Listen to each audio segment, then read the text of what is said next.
Bonjour tout le monde, bienvenue dans la présentation de Merry Christmas qui est le magnifique oracle de Claire Duval et Célia Mesville qu'on ne présente plus. S'il y en a encore parmi vous qui ne les connaissent pas, je vous invite vraiment à aller découvrir leur travail, à toutes les deux d'ailleurs. Claire Duval a sa chaîne, Célia aussi. Je noterai tout en barre d'informations, mais de toute façon je sais que si vous regardez cette vidéo, c'est que vous les connaissez. Alors moi je présente ce jeu un petit peu tard, pardonnez-moi. Les fêtes viennent juste de passer, mais c'est valable pour toutes les années, puisqu'il y aura encore d'autres Noëls. Et puis c'est un jeu, je pense, qui vaut vraiment la peine d'être découvert, que vous pouvez peut-être vous offrir maintenant, puisqu'on est encore autour des fêtes, pourquoi pas. J'ai voulu vous le présenter parce que c'est un coup de cœur. Il est vraiment très très beau, très doux et à la fois très subtil. Vous allez le voir, il y a des cartes qui sont assez rigolotes, qui traduisent une douceur, et puis quand vous regardez d'un peu plus près, il y a d'autres choses qui se passent. Bien sûr, un sens de l'esthétique. Célia manie les couleurs avec... je ne sais pas vous dire autre chose que c'est vraiment de la magie. Voilà, il y a de la magie.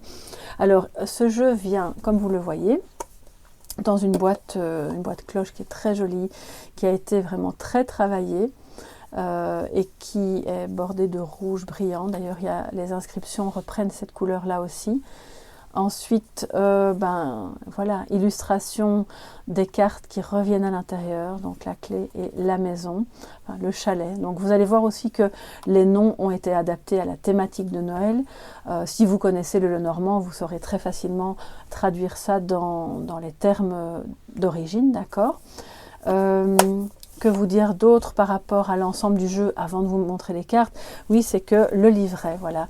Ce jeu arrive avec un petit livret qui, bien sûr, est en anglais et en français, ainsi que la carte de présentation. C'est vraiment très chouette parce que si vous ne connaissez pas encore très bien la signification des cartes, vous avez une carte sur laquelle il y a d'un côté en anglais, de l'autre en français, chaque carte du jeu avec ses mots-clés, sa signification.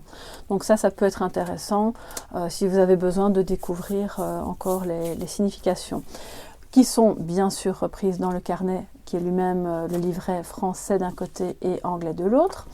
Mais ce que j'ai bien aimé dans ce petit livret, c'est que pour chaque carte, par exemple ici je suis à la dame, vous avez bien sûr l'interprétation traditionnelle, le nom avec tous les mots-clés qui peuvent aller avec, la description, l'action, la guidance du jour, si jamais vous sortez cette carte. Alors moi j'ai pour habitude d'en prendre toujours par deux, je tire rarement une carte toute seule, pour ainsi dire jamais, mais ce jeu-là est réellement une invitation à le faire, tant il est beau et attirant. Donc on a presque envie de prendre juste une carte et dire qu'est-ce que ça va me dire pour moi aujourd'hui.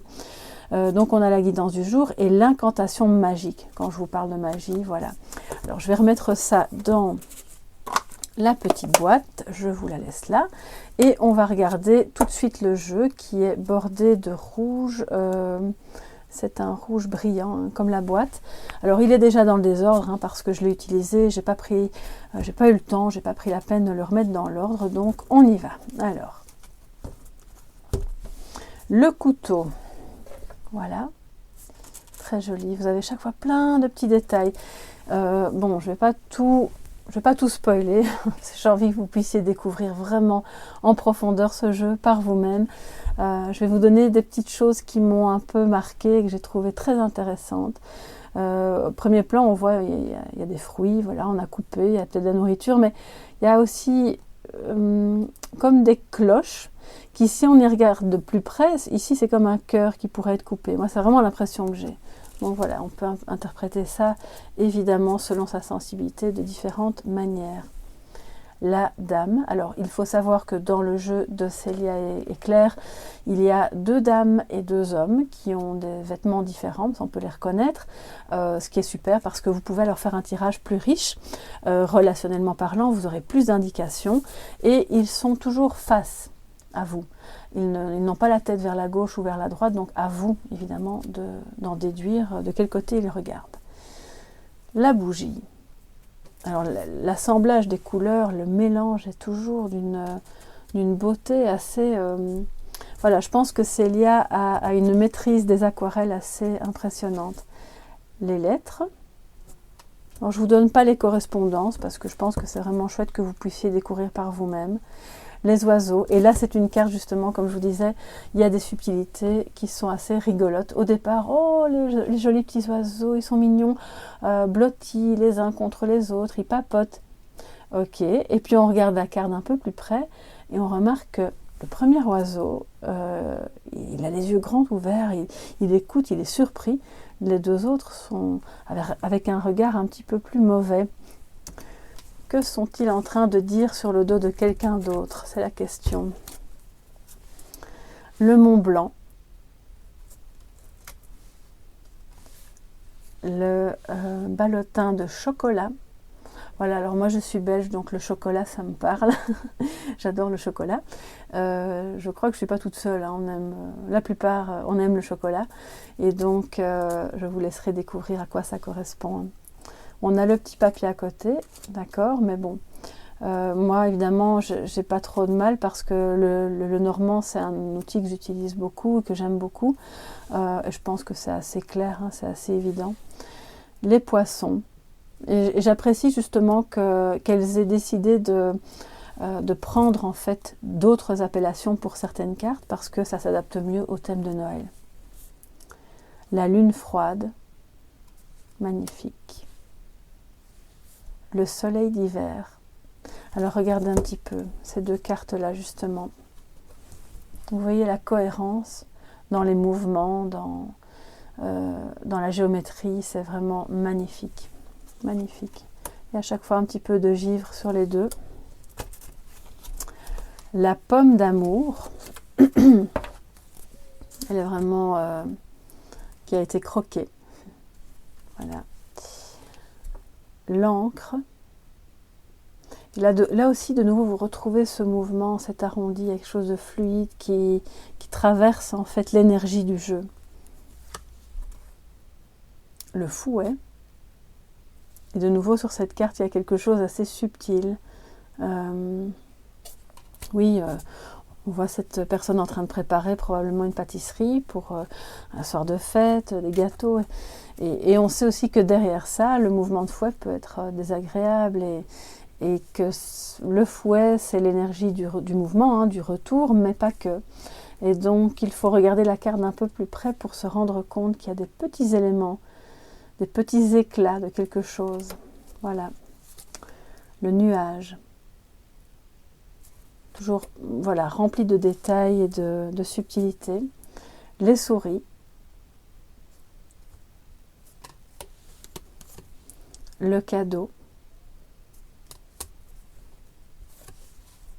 Le sapin. Oui, vraiment c'est une très belle carte aussi. Elles sont toutes belles, donc je ne vais pas vous dire à chaque carte qu'elles sont belles, puisqu'elles sont très belles. La clé magique, qui est donc reprise dans la boîte. Les roses de Noël. Le marché de Noël. On voit une petite famille, ou alors peut-être, oui, un papa qui est là avec ses enfants, ou un grand-père. Il y a quelque chose de très chaleureux dans la rencontre. Et les cœurs reviennent parfois aussi. On le voit sur cette carte-ci, on l'a vu sur la carte de la clé. C'est vraiment très beau. Mais j'en dis déjà trop, hein, je vais me taire. Le chalet. Le monsieur. Enfin, une des cartes, hein, une des deux. Celui-ci porte une moustache, en tout cas, l'autre pas. Je vous le montrerai. Alors, le livre de contes. Avec les deux mains autour, c'est aussi assez subtil quand vous pensez à l'interprétation de cette carte. Vive le vent, vous voyez le bateau, et puis en dessous les points cardinaux. Le hou. Alors le hou porte chance, hein, bien sûr. L'autre carte du monsieur. Et vous voyez, alors ici, les visages sont effacés, mais à chaque fois, ou un élément. Bon, il a un chapeau, l'autre portait une moustache, peut-être un chapeau aussi, mais on peut les différencier sans problème, avec aussi des différences au niveau des habits. celui-ci a le visage effacé. Alors moi c'est ça que j'aime bien, parce que j'ai déjà remarqué, mais ça c'est très personnel, quand il y a trop de détails dans les visages, quand vous savez, quand la représentation est tellement précise qu'on se croirait presque face à une photo, ça donne, pour moi ça manque d'objectivité à ce moment-là. Il y a une sensation subjective qui me vient par rapport à l'aspect de la personne. Or là on n'a pas beaucoup de détails, vous voyez. On a plein de détails autour, mais son visage, il reste neutre. On peut lui mettre n'importe quel visage, de n'importe quelle couleur aussi. C'est ça qui est bien. Si vous faites un tirage pour des personnes de n'importe quelle origine, ces cartes peuvent, je trouve, encore mieux convenir, puisque vous pouvez faire entrer dans ces vêtements n'importe qui. Alors, bon, voilà, ça ce sont des petites choses qui, moi, me parlent et des détails auxquels je suis sensible parce que ça permet d'ouvrir en fait, vraiment ça permet une ouverture dans les interprétations et aussi en fonction du public que vous avez qui va vous consulter, donc ça c'est vraiment super. Gabrielle, regardez comme elle est super belle. L'enfant, et de nouveau, l'enfant n'a pas de visage. On voit ses yeux plus ou moins, mais le chemin, l'ours brun, les ours bruns puisqu'ils sont deux, l'étoile du berger, splendide, elle est vraiment très très belle. La croix qui est sur fond de vitraux, en tout cas c'est comme ça que moi je le perçois. Il y a de nouveau du ou. On le voit, c'est très subtil hein, au bord de la carte. Donc, il y a différentes choses qui peuvent ressortir au niveau de l'interprétation. Je vais garder ça pour moi, comme ça je vous laisse le loisir de faire vôtre les images aussi. La dame.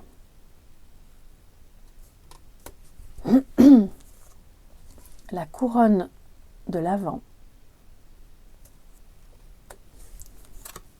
Le goupil, alors il est très mignon, on dirait qu'à première vue en regardant très vite, oh, il se repose, il est près d'un petit buisson, derrière du sapin, enfin voilà.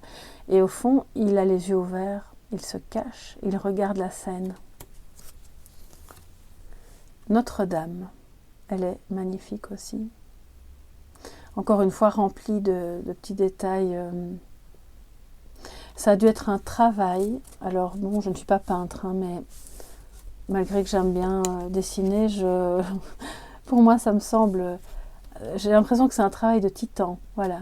Il n'y a pas d'autre mot. Il y a beaucoup d'amour qui circule dans ce jeu. Il y a le sens du détail, de l'esthétique. Il y a une douceur apparente, je dirais, qui vient se mettre... Un peu comme à Noël, voilà, on va... Vous savez, cet esprit de Noël, on baisse les armes, mais...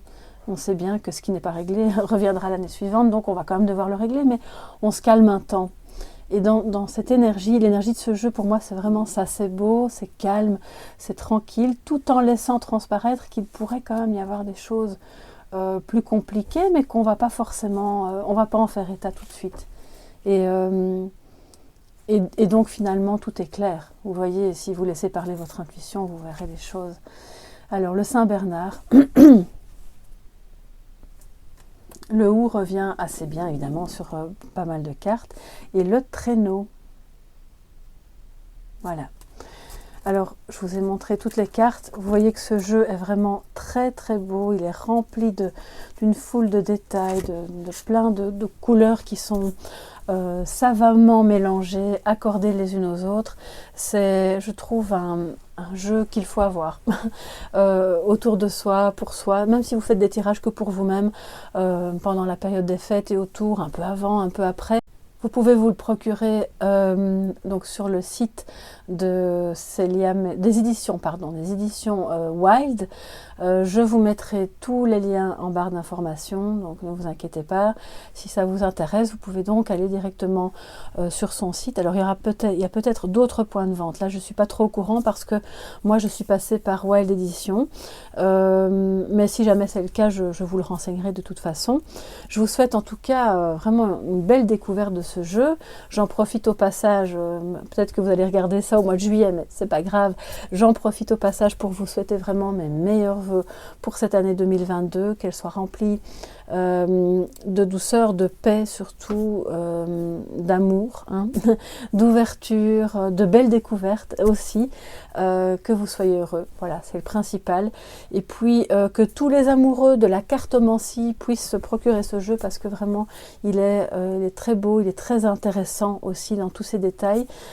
Puis merci alors à Claire et à Célia d'avoir créé ce très beau Lenormand, à qui je souhaite, à Célia donc et à Claire, une magnifique année 2022, aussi beaucoup d'amour, de joie et de tout ce que vous rêvez pour cette année. Voilà, je vous laisse ici, belle découverte et à très bientôt les amis, bye bye.